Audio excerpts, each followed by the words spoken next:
پہلے یعنی ہم مسلمانوں کو کیسے پتا چلا کہ محرم جو ہے وہ بھی کوئی خاص چیز ہے، یا عاشورے کا دن جو ہے 10ویں محرم کا دن جو ہے اس کی کوئی اہمیت ہے؟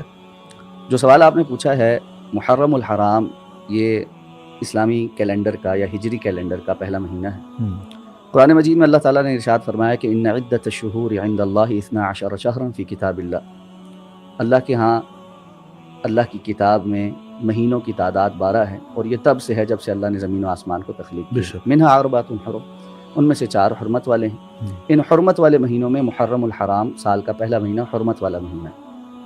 حرمت والا مہینہ جب ہم کہتے ہیں تو اس سے مراد یہ ہوتی ہے کہ یہ ایک ایسے مہینے ہیں سال میں 4 جن کے اندر بہت ساری چیزوں کی تعظیم کی جاتی ہے، اور اس میں قتل و غارت گری کا نہ ہونا، جنگوں کا روک دینا، ان ایام کے اندر خصوصی طور پر اللہ رب العزت کی طرف رجوع کرنا، اور بہت ساری دیگر جو شریعت نے بتائی ہے یہ عبادات ہیں ان کی طرف توجہ کرنا۔ اسلام سے پہلے جو جاہلیت کا زمانہ تھا، مشرکین مکہ بھی ان مہینوں کی حرمت کا خیال کرتے تھے، اور اس میں جو قتل و غارت گری وغیرہ تھی اس کو روک دیتے تھے۔ تو سب سے پہلی بنیادی بات تو یہ ہے کہ محرم جو ہے وہ حرمت والا مہینہ ہے۔ صحیح۔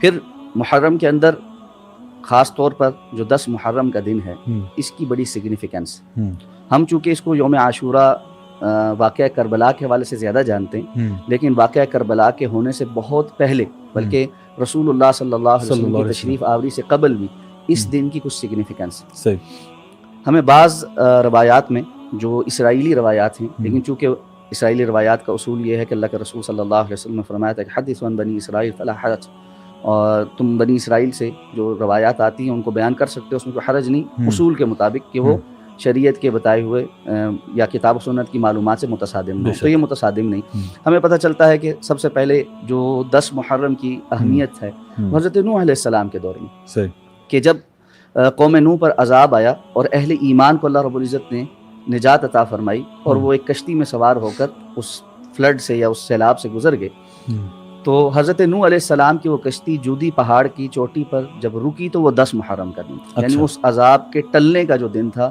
وہ 10 محرم کا دن تھا۔ تو یہ ایک یوم نجات تھا قوم نوح علیہ السلام کے مومنین کے لیے کہ کفار کو اللہ نے ہلاک کیا اور اہل ایمان باقی بچے۔ تو یہ سگنیفیکنس وہاں سے شروع ہوتی۔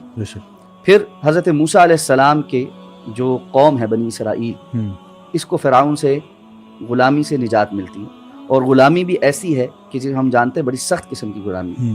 اللہ تعالیٰ فرماتے ہیں بنی اسرائیل اس وقت کو یاد کرو جب ہم نے تمہارے اوپر نعمتیں کی کہ تمہیں ہم نے فرعون سے نجات عطا فرمائی، یسومونکم سوء العذاب، کوئی آسان بات نہیں تھی، وہ تمہیں بڑا سخت تکلیف دہ عذاب دیتے تھے، تمہیں ایسی غلامی میں رکھا ہوا تھا جو بہت تکلیف دہ تھی۔ تو اللہ تعالیٰ نے حضرت موسیٰ علیہ السلام کو فرعون سے اور بنی اسرائیل کو فرعون سے جب نجات عطا فرمائی تو وہ دن بھی 10 محرم کا دن تھا۔ رسول اللہ صلی اللہ علیہ وسلم مدینہ منورہ تشریف لائے، آپ صلی اللہ علیہ وسلم نے یہود کو دیکھا کہ وہ 10 محرم کا روزہ رکھتے ہیں۔ آپ نے ان سے پوچھا کہ تم 10 محرم کا روزہ کیوں رکھتے ہو؟ کیونکہ رسول اللہ صلی اللہ علیہ وسلم بھی 10 محرم کا روزہ رکھا کرتے تھے، اور بالخصوص رمضان المبارک کے روزے فرض ہونے سے قبل 10 محرم کے روزے کی فرضیت تھی۔ صحیح۔ اور جب رمضان المبارک کے روزے فرض ہو گئے تو آپ صلی اللہ علیہ وسلم نے صحابہ کو فرمایا کہ اب جو رکھنا چاہے وہ رکھے، اور جو نہیں رکھنا چاہتا یعنی اس کی نفلی حیثیت ہوگی۔ صحیح۔ تو آپ نے پوچھا یہود سے کہ تم کیوں رکھتے ہو؟ انہوں نے کہا جی کہ یہ وہ دن ہے جب اللہ تعالیٰ نے حضرت موسیٰ علیہ السلام کو اور بنی اسرائیل کو فرعون سے نجات عطا فرمائی تھی، ہمیں آزادی ملی تھی، اس لیے ہم اس کی سیلیبریشن کے طور پر اس دن روزہ رکھتے ہیں۔ آپ نے فرمایا نحن احق بموسیٰ من، ہم تم سے زیادہ موسیٰ علیہ السلام کے حقدار ہیں کہ ہم تو ان کی اصل تعلیمات کے اوپر ہیں، تو اس لیے ہم بھی روزہ رکھیں گے۔ آپ صلی اللہ علیہ وسلم ابتدا میں اہل کتاب کی جو شرعی معاملات ہیں ان سے موافقت یا ان کی سملر عمل کرنے کو پسند کرتے تھے، یہاں تک کہ اللہ رب العزت کا وہ حکم آ گیا اینڈ میں کہ اب کسی بھی غیر مسلم کی جو شرعی معاملات ہیں یا شرعی چیزیں جو وہ دین سمجھ کے کرتے ہیں اس میں ان کی موافقت نہیں کی جائے گی، مشابہت نہیں اختیار کی جائے گی، مخالفت کی جائے گی۔ تو اللہ کے رسول صلی اللہ علیہ وسلم اس حکم کے بعد فرمایا تھا اگر میں اگلے سال زندہ رہا تو لأصومن التاسع، تو میں 9 کا روزہ رکھوں گا۔ رسول اللہ صلی اللہ علیہ وسلم کی اس دنیا سے رحلت ہوگی، آپ تشریف لے گئے، آپ کی وفات ہوگی، تو اگلا سال نہیں آیا کہ آپ واضح طور پر یہ بیان کرتے کہ 9 کا ہی رکھنا ہے یا 10 کا رکھنا ہے، تو جو آج کل آپ معلوم اختلاف ہے علماء کے درمیان کہ 9 کا روزہ یا 10 کا روزہ، بہرحال وہ ہمارا بھی موضوع نہیں، لیکن یعنی 10 محرم کی ایک بڑی سگنیفیکنٹ ویلیو ہے شریعت میں جو پہلے سے مختلف قسم کے حالات، اور اس میں رسول اللہ صلی اللہ علیہ وسلم نے فرمایا کہ یہ جو ایک دن کا روزہ ہے یہ 1 سال کے گناہوں کا کفارہ ہے. بے شک. تو یہ بڑا اہم روزہ ہے بالکل جو 9 کا ہے یا 11 کا ہے، اور بعض علماء کے نزدیک 9 10 کا یا 10 11 کا ہے. بالکل.